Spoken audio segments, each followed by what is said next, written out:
What is going on, everybody? Busa here, and let's just say it. OBS can be very, very frustrating, especially if you're new. I myself am pretty new to it. A lot of other people out there are pretty new. Everybody wants to get into this. They want to start streaming, making videos, having fun, you know, all that stuff. And this is just a very quick video on some of the problems that I had. And I watched a lot of tutorials. Tons of tutorials, and then you just get more frustrated and more frustrated and more frustrated. So right off the bat, we're just going to go in our settings, and I'm going to show you the problems that I had, and these might be problems that you had. So we're going to go to encoding first. Now this is where most of people's problems come from. Now these are stream settings right here. This I have running at 37, and you know, you'll see a lot of this stuff in tutorials, you know, use CBR, don't use CBR, use this, don't this. Well, these are the settings that I used and they work for me. Now the most common thing I saw in every tutorial I watched was you want to do this in 264. 264, 264, make sure it's in 264. 264 is the best thing to do. Well, that didn't work for me. And I found this out because I was using 264 and it was working great. It was working for like Slither.io and Wings.io, the videos I have up, and very simple things.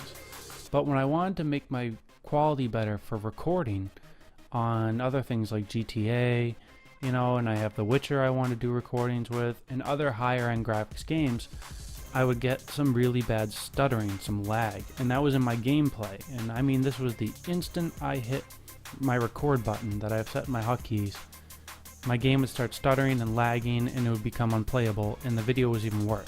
You couldn't even watch it. And every video I saw, people said, you know, 264, 264. Well, that didn't work for me. So after like a week or two of trying different settings, bit rates, quality balance, use CBR, don't CBR, all I did was click go to NVIDIA, and all my stuttering went away. And it was a miracle, you know, the heavens opened up, halos, angels, and I was so happy I could finally do this. And the reason I never did this before, even though I have an NVIDIA graphics card, is that people said, oh, it doesn't work, it's terrible. And I just never tried it. I was scared to try it. And that's the big thing with OBS. Just try it. I mean, what's the worst that can happen? You're not going to break anything. You're just going to make a crappy video, right? So just try different things. Now, like I said, these are my stream settings, and these work pretty well. I have a pretty nice computer that Origin built for me, and it works great, but even having a high-end computer, you're going to come into limitations, and that's one of the other things that a lot of tutorials don't explain very well when you're trying to do this stuff. I have a really high-end computer, and there's still things that I can't do that I've seen some tutorials say, and that's just limitations on my computer. Mainly the CPU, which I'm actually getting upgraded. I have an i5-660 overclocked, and everything in my computer is geared towards gaming and graphics and all that stuff.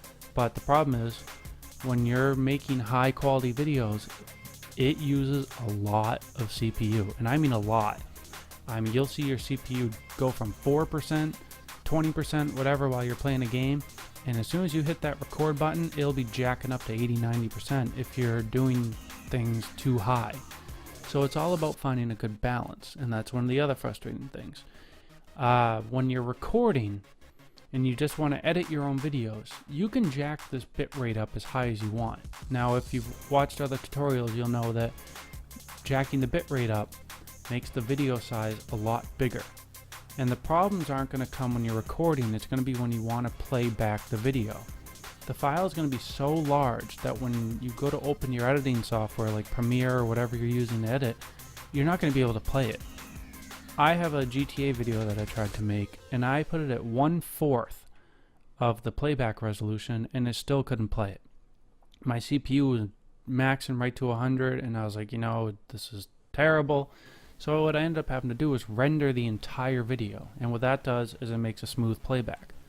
But the problem was the video was almost 3 gigabytes, and it wasn't that long. So it took forever to render, and it actually even froze and crashed at one point at 22%, and I was so mad that I just threw out the video. So when you're jumping your bit rate up, that's another thing you have to keep in mind, is keep an eye on your CPU. Every video tutorial you see is on a different computer. People have different memory setups, CPUs, graphics cards, and that's not something I saw explained very well in the tutorials that I watched. I had to figure it out for myself. And another thing we're going to talk about is these stream settings. This is another frustrating thing. Like I said, you can play Slither.io or Slither.io, however you want to play it, and you can jack your settings way up. But then say you want to play GTA 5. Well, you're going to have to drop those settings down a little bit because it's a much faster moving game with better graphics.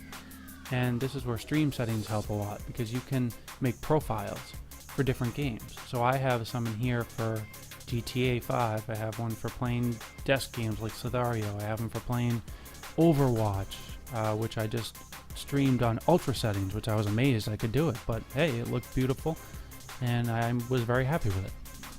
And the final thing I wanted to talk about, like I said, this is just a very quick basic tutorial for problems that I ran into, was your logs.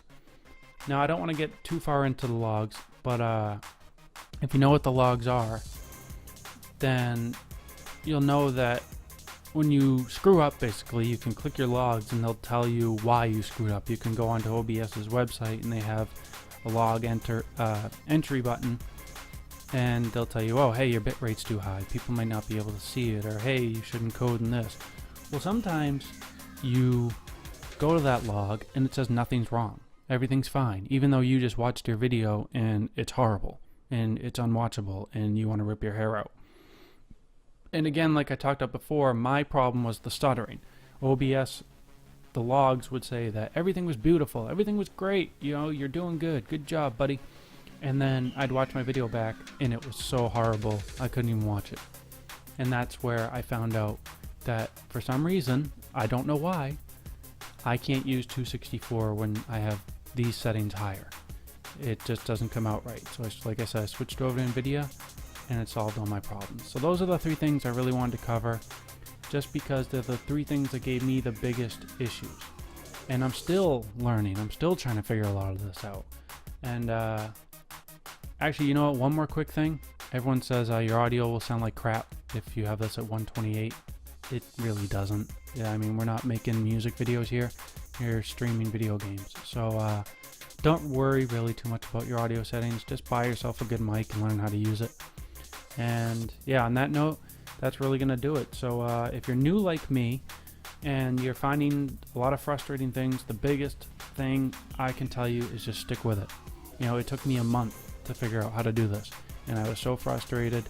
And if you just stick with it, try different settings, make a couple 2-minute, 3-minute videos, you know, and just keep at it, you will get it. So don't get frustrated, because I finally got it, and now I'm making videos slowly, but I'm making them, and that makes you happy. You know, it's a great feeling.